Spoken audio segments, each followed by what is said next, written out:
All right, shalom, everyone. I'm Brother Doug.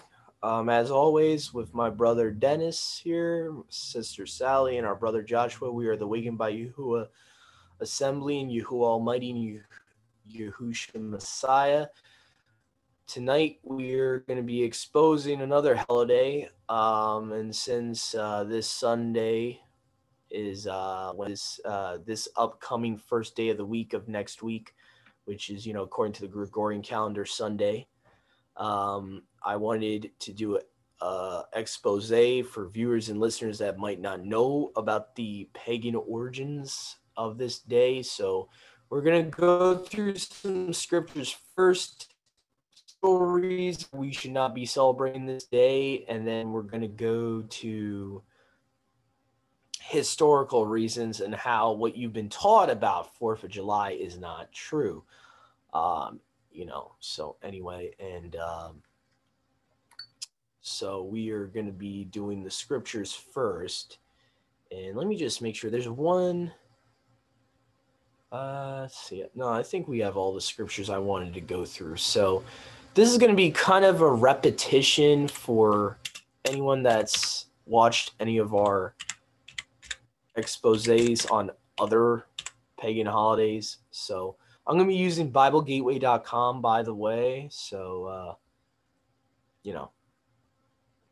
so just feel free to follow along, guys. All right. So BibleGateway.com. I think I'll use the NLT. The NLT is probably, in my opinion, the best translation for these verses that we're going to go to, especially the ones from Deuteronomy. All right. So we're going to go to Deuteronomy chapter 12, verse 4. And we're going to also read, I believe it's verse 31 of that same chapter, or 32 actually, in the New Living Translation. So this is a very modern Christian Bible, but it's a paraphrase, so it kind of gives you more of the meaning of the verse rather than a transliteration or translation. So it's kind of like a definition type of Bible. So here we go. This is a verse that totally shows that Yahuwah is concerned about his people worshiping him the way non-believers worship their mighty ones, their deities, okay? So, and how we should not be doing this. This is a commandment from the Father not to do this. Do not worship me. Do not use rituals and ceremonies that those pagan peoples use to worship their deities, their mighty ones, okay? So it says here in the New Living Translation, Deuteronomy 12, verse 4, do not worship Yahuwah, your Elohim, in the way these pagan peoples worship their mighty ones or their deities, okay? So now if we go to verse, let's go to verse,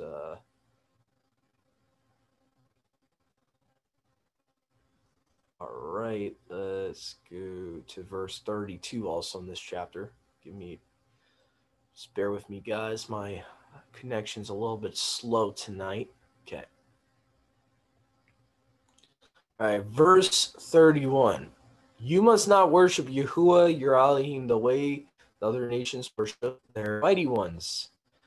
For they perform for their mighty ones, their deities, every detestable act that Yahuwah hates. They even burn their sons and daughters, sacrifices to their mighty ones. And we're going to get to that historically, what 4th of July originates from with the pagan ceremonies and stuff like that this verse is talking about, and how it goes, how one of the things they would do to celebrate this festival before it became known as Independence Day would be to, have bonfires and things like that. So we're going to get to that. Don't worry about that. We'll get to the historical aspect of it later on in the study. Okay. All right. So Jeremiah 10, 1-4. Jeremiah 10, 1-4. So we're going to stay on this page here just for time's sake. All right. Jeremiah 10, 1-4. Okay. Hear the word that Yahuwah speaks to you, O Yasharal. This is what Yahuwah says. Do not act like the other nations who try to read their future in the stars. Huh? Doesn't sound like Yahuwah is too favorable about the Mazarov here, guys. Do not be like the other nations who try to read their future prophecy in the stars. He's saying, do not do that. Okay? Do not be afraid of their predictions. Even though other nations are terrified by them, their ways are futile and foolish. They cut down a tree, a craftsman carves an idol. They decorate it with silver and gold. They fasten securely with hammer and nails so it won't fall. And obviously that's talking about Nimrodmas, Xmas, okay, Saturnalia, right? But the first part of this chapter, the first verse here literally says, do not be like the nations and try to read their future in the stars. We're going to see how pertinent that is to this holiday later on, historically, and how the 4th of July was not chose for independence, had nothing to do with us being independent from Britain. Okay, so we're going to get into that. So we chose these verses all for a purpose, so just bear with us right now. All right. Zephaniah chapter 1, verse 8. And this verse is going to be reading a lot different in your guys' Bibles, because most Bibles are a word for word, and sometimes it's very vague in our modern Old Testaments. So what the NLT did here is actually it basically did its best to give you the meaning of the verse rather than transliteration, like I said before. Okay. Let me just see here. Why can't I find this? It's so weird. Zephaniah 1:8.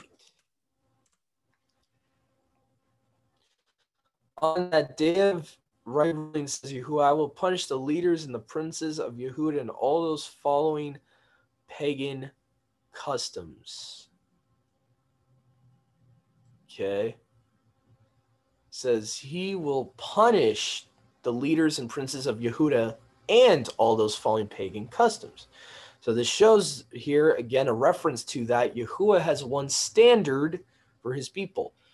Just because some of us were ethnic wild branches does not give us the right to still act like a heathen when we are converted. When we're converted, we no longer can be like a heathen. Okay? So Yahuwah is referencing that here, saying he's not going to just punish the princes of the tribe of Judah, but everyone, every person following pagan customs. Okay? So that's the point of that verse there. It's to relate to he has one law. Okay? He has one standard. All right? Okay. So anyway, moving on. Isaiah chapter 5, verse 20 to 21. So now we're going to go to Isaiah chapter 5, 20 to 21. All right.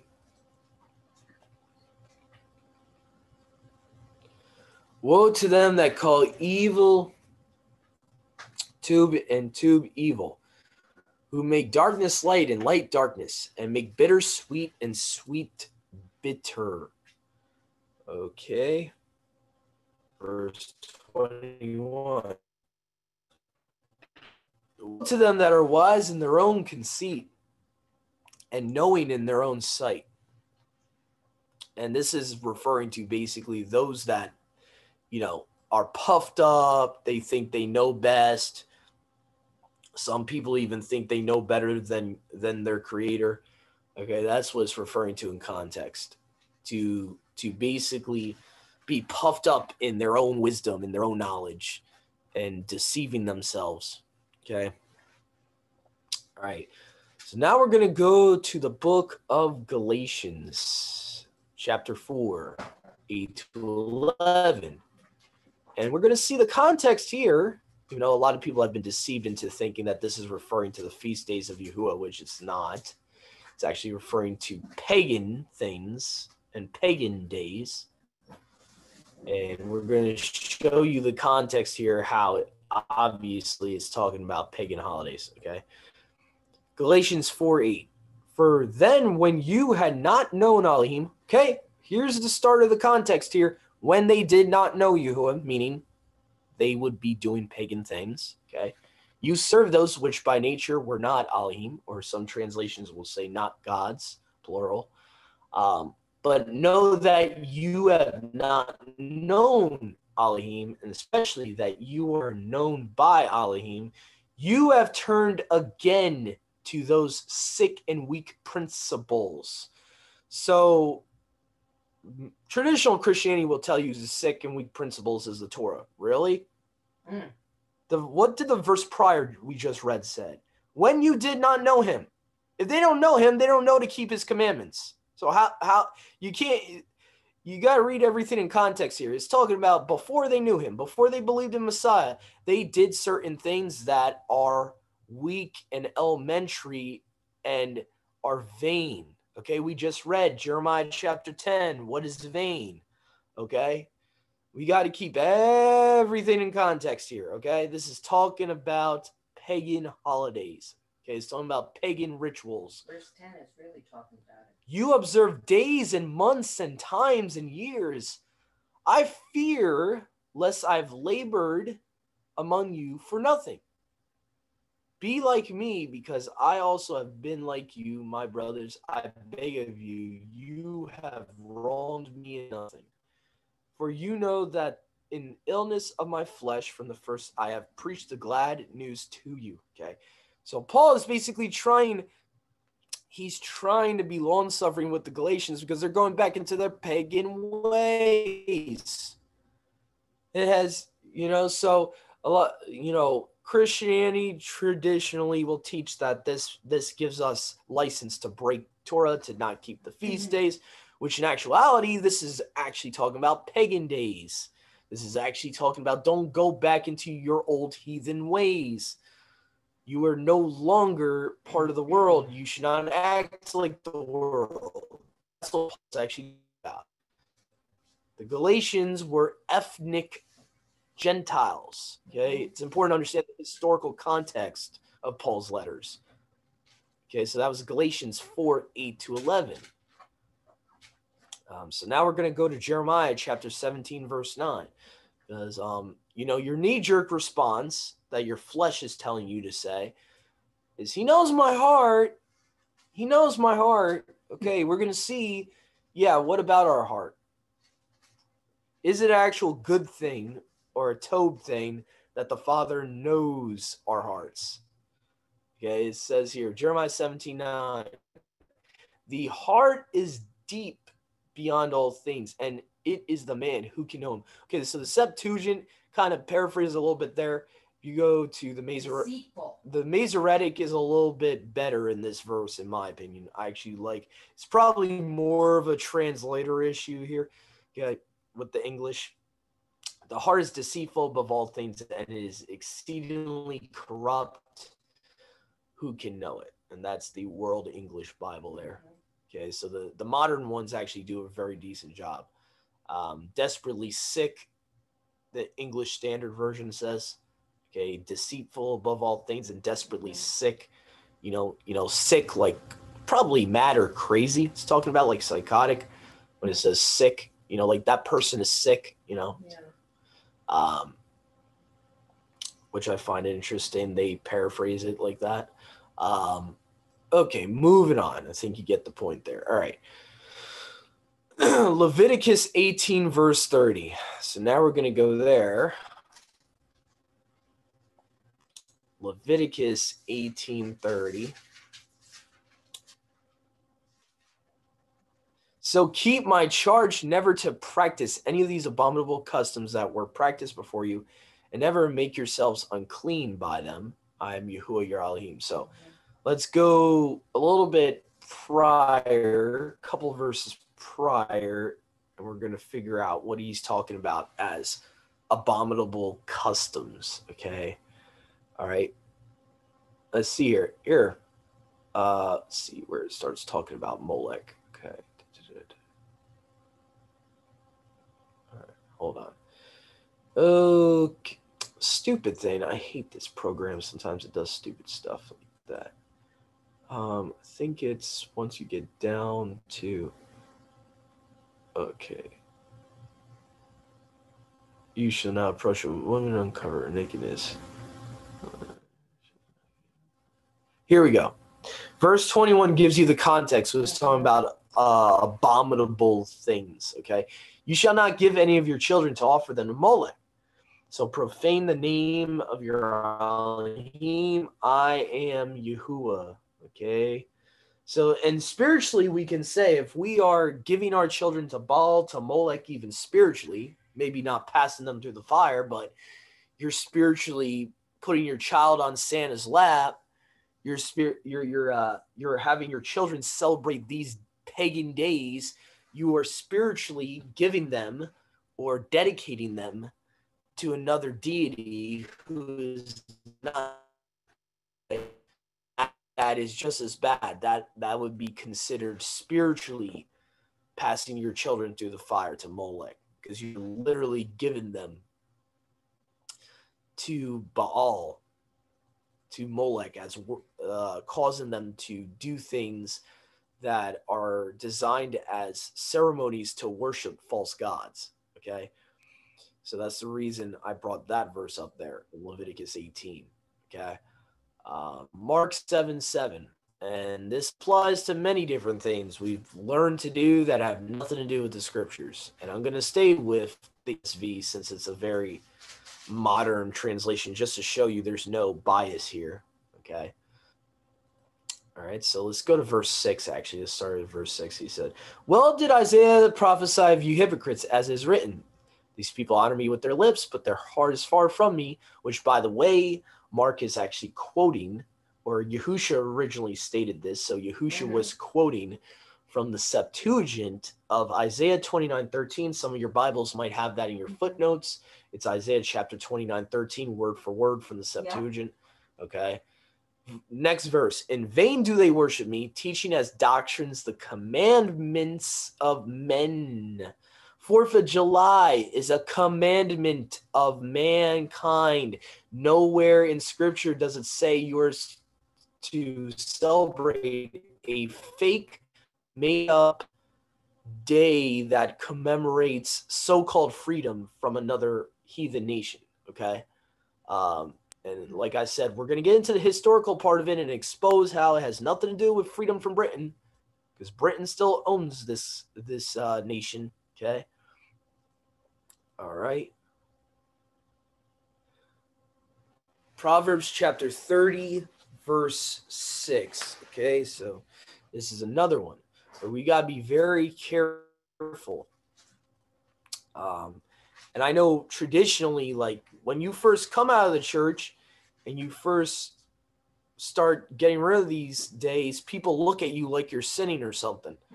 If you don't want to celebrate Christmas, it's almost like, no, you're a heretic. Yeah, you're an extremist. So keep in mind, this verse says, do not add to his words.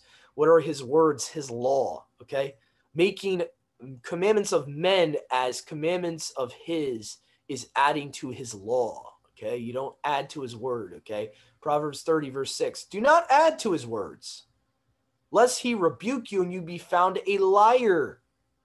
Okay, you know, and I see this a lot in Christianity and Judaism, but being raised in Christianity, if you don't do something your church is doing, you're somehow sinning.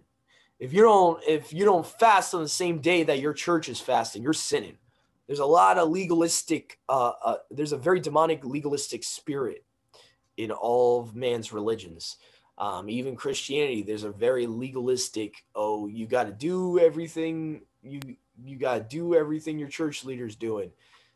You got to celebrate the holidays that the church tell you to celebrate. It's all these commandments of men that they're trying to pass off as commandments of the Father. They lay aside the commandments of the Father for commandments of men. Same thing with what the Pharisees were doing. And pretty much what we call Judaism today was Phariseeism and Sadduceeism. So anyway, Job chapter 14, verse 4. This is one of my favorites to go to when people ask me why I don't celebrate these days. Okay, Job 14:4. Who can bring a clean thing out of an unclean? There is not one. So this verse right here, Job is stating here, being inspired by the set-apart spirit, by Yahuwah, no one can make something evil into tube or tobe. They can't make something unclean into something that's pure. Once something's unclean and originates as unclean and sin, it will remain as sin. You can't change something from it being sinful to it being righteous. And I hear so many people today, rationalize it. Oh, it used to be a pagan holiday. No, it's always going to be a pagan holiday. You can't change something that's pagan and make it biblical. You don't have the right to do that. You're not the creator. Okay? And I know that sounds harsh, but that's the truth. That's the way it is. Okay? You don't have, what's the word I'm looking for? The prerogative that the creator has. Mm-hmm. Okay? You don't have the prerogative to change things. Okay?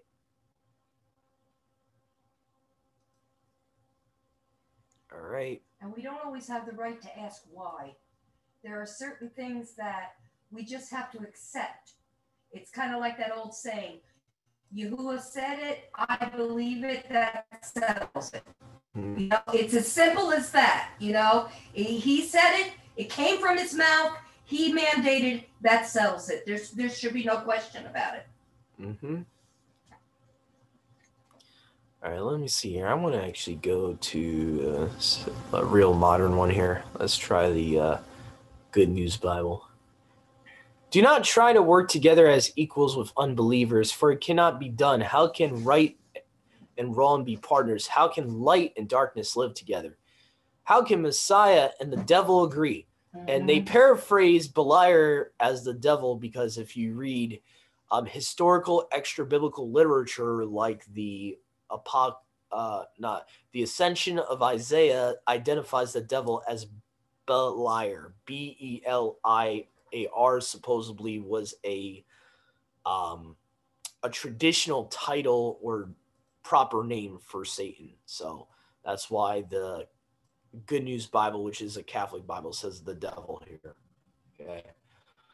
Okay.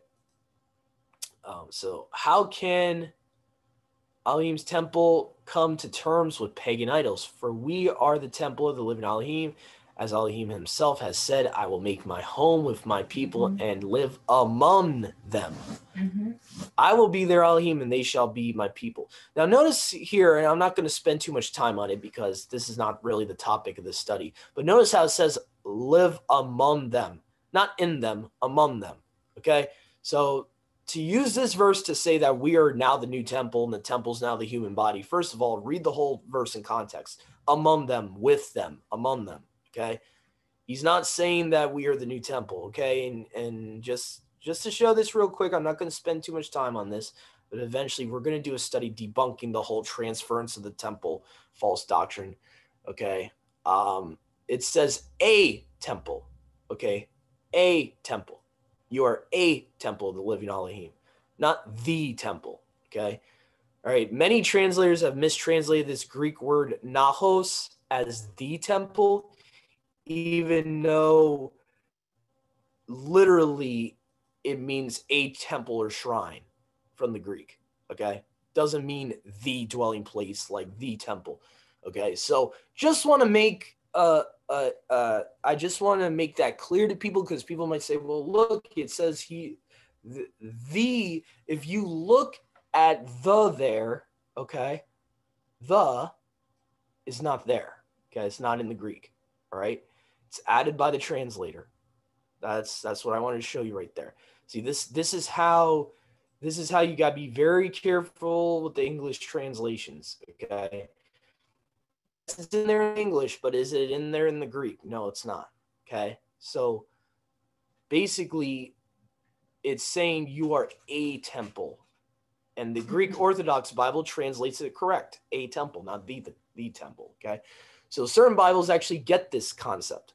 Other Bible translators insert the temple or insert the word the there because they are pushing a bias. So I just want to bring that up because I know that's a really controversial topic, but I don't want to waste too much time on it.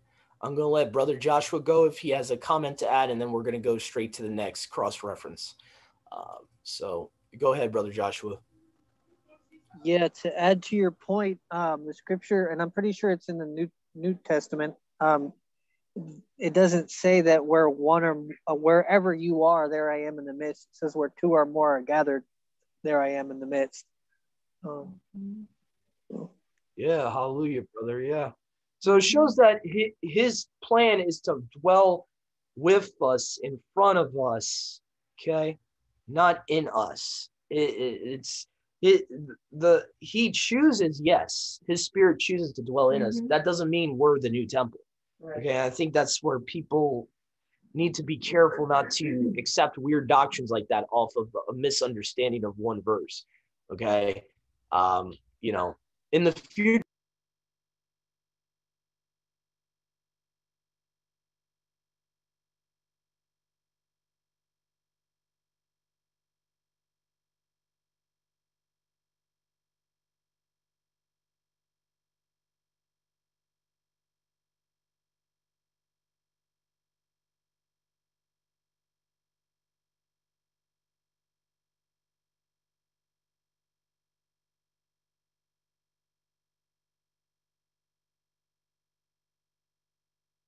I think you muted, Doug. Thank you, brother, for letting me know that. Man, I don't know what's going on here. I keep getting muted when I don't want to mute myself. Weird. Anyway, Revelations 18. All right, so John, which I was saying before, but unfortunately I was unmuted. Unfortunately I was muted. John is pulling from Jeremiah 51:6 and verse 45 of that chapter, by the way. So he's directly quoting from the prophet Jeremiah here. I heard another voice from heaven saying, "Come out of her, my people, lest you share in her sins, lest you receive of her plagues." Right now, obviously, because Revelations 18 is far away from happening, the events of Revelations 18, at the minimum, Yahuwah expects of us to spiritually come out of her. At the minimum.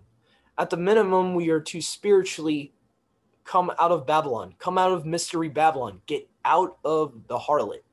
Okay? To those that are in the Catholic Church, that means coming out of the Catholic Church. I know this is very, controversial because, I haven't really talked about this much, but if you study for yourself, you read Revelation, Vatican is a harlot. Okay?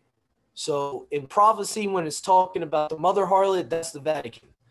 That religious system is the harlot. Okay? And so when Yahuwah is talking about come out of her, my people, at the minimum, what we should be doing at this moment is coming out of man-made religion and coming out of all these false belief systems and going back to the Creator and his ways. Okay? So anyway, moving on. All right. Historical reasons. Now we're going to get to the real meat of this here. Historical reasons not to celebrate 4th of July. Okay, now we're going to get to the historical part of this. Okay, so I got some bullet points here. Historically, America never became a free nation and is still owned by the Queen of England to this day. Yes, many people have done research on this. They found out that America is a corporation. It's not even considered a country technically. Okay, July 2nd is when the Declaration of Independence was signed, not the 4th. And you can confirm this by looking at any historical website will give you this fact. Okay, the July the 4th was not even the day that the Declaration of Independence was signed. So the reasoning behind we celebrated because it was signed that day, that's false. That's incorrect. Okay. And let me just, sorry about that. Speaking of the session of Isaiah, I didn't mean to, my bad about that. All right. But anyway, so let's see here. So now we're going to go to the second bullet, actually the last bullet point here. The date was picked for the sole reason of the dog star Sirius being in particular alignment towards the sun on that day. And also to add, I just found out tonight doing some research. I'm going to give you guys links to the historical proof backing this up, and even to a video that talks about the alignment of Sirius and all that. Okay, so basically, it's not just the alignment of the dog star Sirius, but there was an actual midsummer festival before we had the Julian calendar. I mean, before we had the Gregorian calendar, we had the Julian calendar. And in the Julian calendar, July 4th would have been June 23rd. And there was this midsummer festival on June 23rd where they had bonfires, fireworks, and all that stuff. So there is historical proof this day was this celebration comes from paganism. Okay, so I'm gonna type this up here: Midsummer Festival originally fell on June 23rd before Julian calendar. And just to iterate here, why the change, why it went from June 23rd to July 4th, the Julian calendar, this change caused the year to be 11 days off, 11 days not counted for. So this Midsummer Festival that eventually became known as July 4th, or you could say the precursor July 4th, changed to July 4th because of the change of calendars. Okay, so anyway, so moving on, I got a couple, I think I got at least one more historical reason here too. And a lot of you might be saying, what's the big deal? Dog star Sirius, you know, they picked the day because the dog star's in certain alignment. You know, what's the big deal? The big deal is they did it on the sole purpose of making things happen. Just to explain quickly, the way the occult works, they're very big into divination and sorcery, which are two no-nos to our Heavenly Father, to Yahuwah, to Yahusha, Messiah. Our Creator hates divination, hates magic, okay? The occult love magic, okay? They do certain things on certain days because of the alignments of the constellations. If that's bad enough, so it seems like they rate and dog star Sirius, which, by the way, is the according to what I've researched, and most likely just connecting the dots of, you know, just the way the fact that the dog star, you know, would be represented, you know, in Egyptology religion as the deity Anubis. Yeah. So, and just to explain what Anubis would look like, let me just show you guys. I mean, I think most of the brothers and sisters here have probably seen what he's looked like, but I know we have other people that might not even be believers that might be seeing this study right now. So I'm going to show you what Anubis would look like. Okay, so, and the Egyptians, they worshipped like all pagan deities that were hybrids. It's not a foreign thing for them to worship hybrids. The Sphinx was a hybrid. Okay, this almost every pagan religion and culture would you know, do this. And obviously you see here the dog head, okay, dog star Sirius, okay. Basically it was a man with the head of a dog. And notice here how Anubis has the Ankh. Okay, the Ankh is a symbol of resurrection in their religion. Okay, the precursor actually to the cross. That's one of the reasons I don't wear a cross. Okay, if you research where the cross comes from, it comes from Egypt, and before that, Babylon, with Tammuz.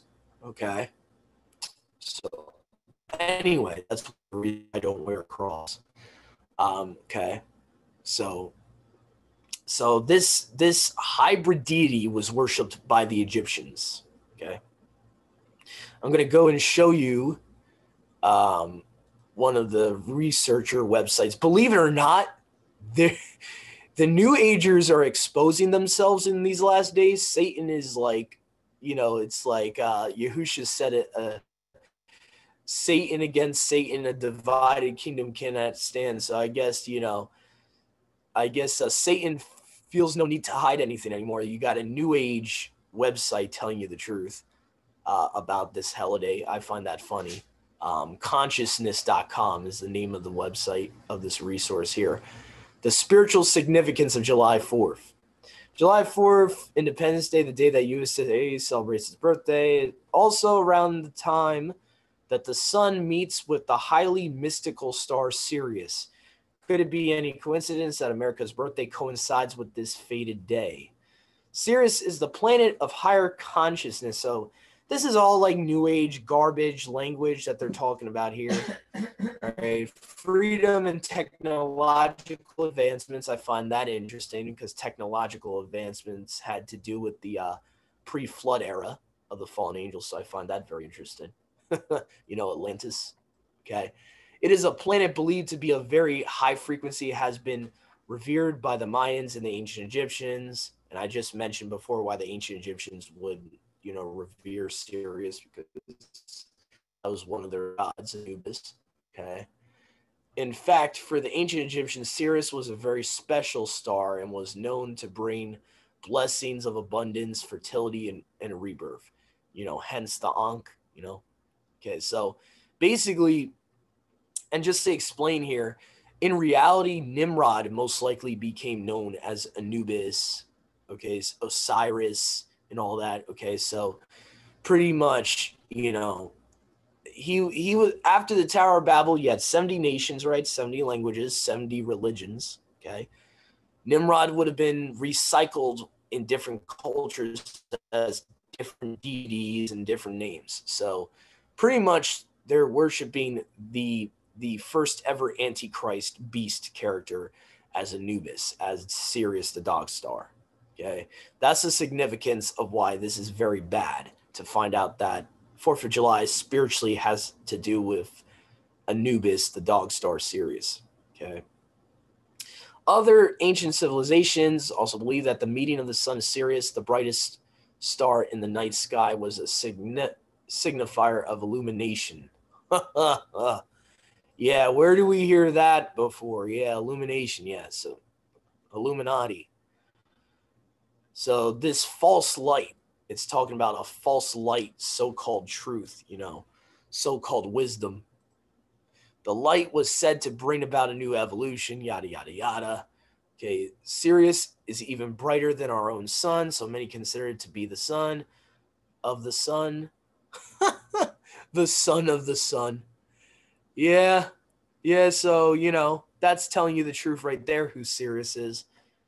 Because in most false religions, Satan is identified with the S-U-N God. So, the son of Satan. You could kind of read that as the son of the sun. So basically, yeah, this is talking about Nimrod, Tammuz. Okay. So again, like I said before, this is, you can read the whole story here. So this is a spiritual significance, spiritual aspect of July 4th and why I don't celebrate it. This is one of the main reasons I don't celebrate it. This is because it honors a pagan deity. Okay. It has nothing to do with Bible believing believers in Messiah. Okay. All right. So now we're going to move on to this other website here. This is called, let's see here, The Secret History. And so it's a blog here, has some historical information.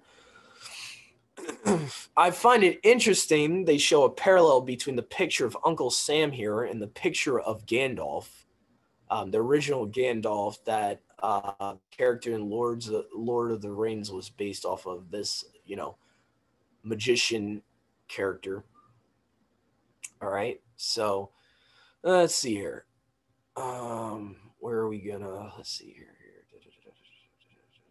Let's skip to the 4th of July part here.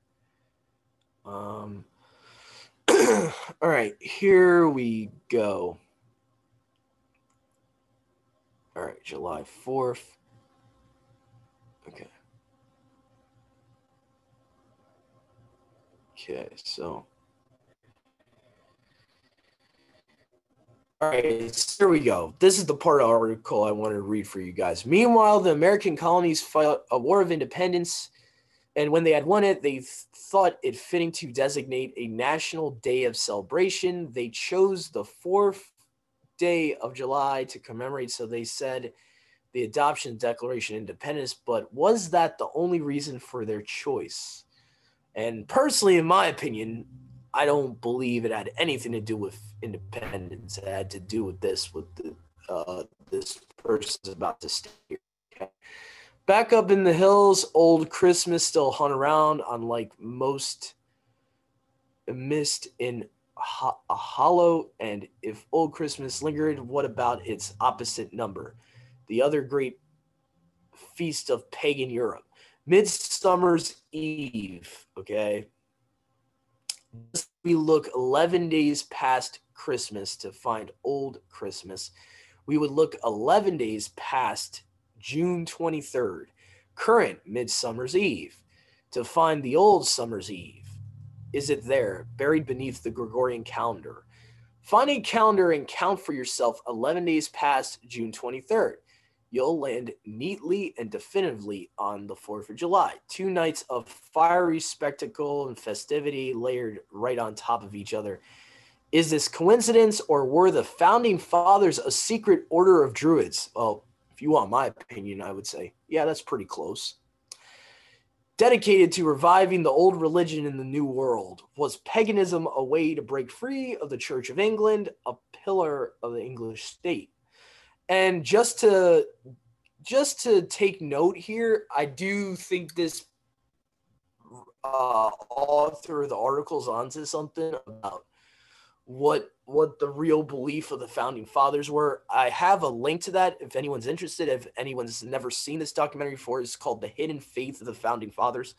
Okay, it shows you they were technically like druids, and they were trying to revive the old Wiccan pagan religion. Okay, so they actually named DC after a goddess. Okay, District of Columbia. Columbia is another name for Ishtar, Easter. Okay, Ashtaroth. Okay, so when you really research more into this, you will find out that this guy that wrote the article, he's actually onto something about the founding fathers. Okay, so it's not that far out of the realm of possibility that they just recycled a pagan festival like almost every other modern holiday in this country is a recycled, renamed pagan festival, you know? So that's basically what this article is talking about here. So anyone that's interested, feel free. I'm going to try to find you guys more resources, possibly even see if Encyclopedia Britannica has anything more to say with this Midsummer Festival that the article is talking about, that originally occurred on June 23rd on the Julian calendar, but the Gregorian changed the date 11 days later. Yeah, and Brother Joshua brought up a great point on the chat here. Did the Vatican have anything to do with the District of Columbia? Possible. Where I would say more Britain probably had more to do with it, and the French had a lot to do with it. France brought the Illuminati over to this country. And actually the birth date of the Illuminati is May 1st, 1776. What people celebrate today as May Day was the birthday of the original American Illuminati, because before that, there was no Illuminati in America until that year. It originated in Bavaria, and then you had another sect of it in France. And by the way, that's the reason the French gave the Statue of Liberty to us, is because it represented that goddess of Columbia. Okay. has nothing to do with freedom. It has everything to do with sodomy. And if you actually research the French Revolution, that's getting into a whole nother topic. But around that same time, the French Revolution was happening. The French Revolution was actually freedom to commit sodomy, okay? It was freedom to sin. It had nothing to do with, righteous type of freedom. So anyway, end of my rant here. So I did list some historical events you guys may want to research, and like I said before, please check out the history, the hidden faith of the founding fathers that will shed some light on all this, and unfortunately, why many pastors in the pulpit today, they will lie about the origins of this country and the true belief of the founding fathers for a reason. And so anyway. Oh, also I wanted to mention too, the article was kind of talking about ancient technology.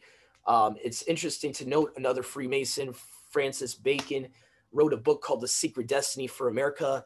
And it talks about how America was supposed to be the new Atlantis, the kingdom of Atlantis, which is many believers in the scriptures like me believe there's a tying historically between what we hear about what the kingdom of Atlantis was and what the pre-flood world was, and the connection between that and the fallen angels that came into the daughters of men, and how they had their own, they try to force their own kingdom on earth for men to worship them, and really instituted false worship for the first time. So basically, the kingdom of Atlantis was this idea of the pre-flood world. Basically, Atlantis in the Greek religion, Poseidon was known as the god of Atlantis, god of the sea. He, and it's even rumored that, there was ancient technology that way back then far exceeds what we had today. So what this person was talking about with Sirius and the Dog Star could even go back to Atlantis. Atlantis was basically the Greek version of what we see in the flood story in Genesis 6, really is what it was. Poseidon was a retelling of one of the fallen angels as, the god of that false kingdom that the B'nai Elohim, the angels of Elohim that went into the daughters of men, tried to force on earth. So bringing the new Atlantis would be to explain what Francis Bacon, this Illuminati guy, wanted. He wanted to basically bring back the kingdom of the fallen. He wanted to bring back their kingdom that they had in the pre-flood world, and what was going on in the pre-flood world with the advanced technology and all that. According to, those that write about Atlantis, especially Plato, Atlantis had far advanced technology than what we have today. Like, we think, we look at our phones and we're like, oh man, technology is getting crazy. Back then, it was way far more advanced. And you can actually find proof with this with archaeological evidence. The fact that the bicycle, there's actually a hieroglyphic of the bicycle way thousands of years ago. So there's actual archaeological evidence. But the story of Atlantis, just to kind of end this study, just for you to do your own research about and how it ties to this with Anubis and all that. Atlantis basically was similar to Noah's flood story. It was pretty much, like I said, the pagan version. Okay, it was the idea that spiritual iniquity caused the flood. Obviously, they threw out the part of it that Yahuwah caused the flood. They conveniently leave that part out. But they talk about Plato in his book, a Greek philosopher Plato, talked about how Atlantis sunk in a worldwide flood. So Atlantis, researchers like me try to connect the dots with what happened in the ancient world of Atlantis and what happened in the pre-flood era, and how between the two stories there's many similarities, especially with the spiritual iniquity being mentioned even in the story of Atlantis. So again, there's so many different flood stories. again, that just proves scripture is real. That proves Yahuwah's word is real, and those events really happened. But anyway, you can do your own research on that. Timothy Alberino has a whole playlist about Amaruca and the origins of America and all that, and how America, the Freemasons wanted to make America the new kingdom of Atlantis, and that's documented in their own writings. I'm not making that up. You can look it up for yourself. Secret Destiny for America, written by Francis Bacon. Okay, that's his book that he admits that's what they were trying to find, trying to establish with the government for America, and all that. So all these reasons should cause you to not want to celebrate this day. The founding of our government was founded on evil satanic principles of bringing back, these so-called golden age of the Watchers, of the B'nai Elohim in Genesis 6. That was the Freemasons' goal. So when you understand that, and you understand America's true origins, and the fact that America literally means land of the plumed serpent, literally, Amaruca, okay? This land was never established on biblical principles. So that includes the Declaration of Independence had nothing to do with the Bible. It had nothing to do with that, okay? So just, I wanted to really iterate that for our brothers and sisters out there. They might be like, well, this nation was established on biblical principles. Our founding fathers were Christian. Well, you can do your own research on that, and I guarantee you, if you do, you'll find out you've been lied to about that. I guarantee you, you'll see it's very easy to see that they were not Christian. They were deists. They thought themselves to be gods. They actually were deceived by the lie of the serpent in Genesis chapter 3. You will be as deities. You will be as mighty ones, knowing good and evil. Okay, so in actuality, the founders of this country, they worshiped themselves. They thought themselves to be gods. They did not worship the Creator. So they were not making these celebrations like 4th of July to honor the Creator. That did not come into their mind to create July the 4th, okay, as a holiday. Okay, anyway, so I know I kind of went on a little rant, and I apologize for that, but I just kind of wanted to bring home the importance about connecting these historical dots here, and what this holiday really celebrates, and how it's not of the Father. It's not of someone that wants to serve the Elohim of Abraham, Isaac, and Jacob and believes in Yahushua Messiah. So thank you for tuning in. Thank you for giving your ear to this study and viewing this and giving this a chance and having an open mind. To all of our brothers and sisters out there, have a great Shabbat. Yahuwah willing, see you tomorrow on our regular Haftarah Sabbath reading. Shabbat Shalom.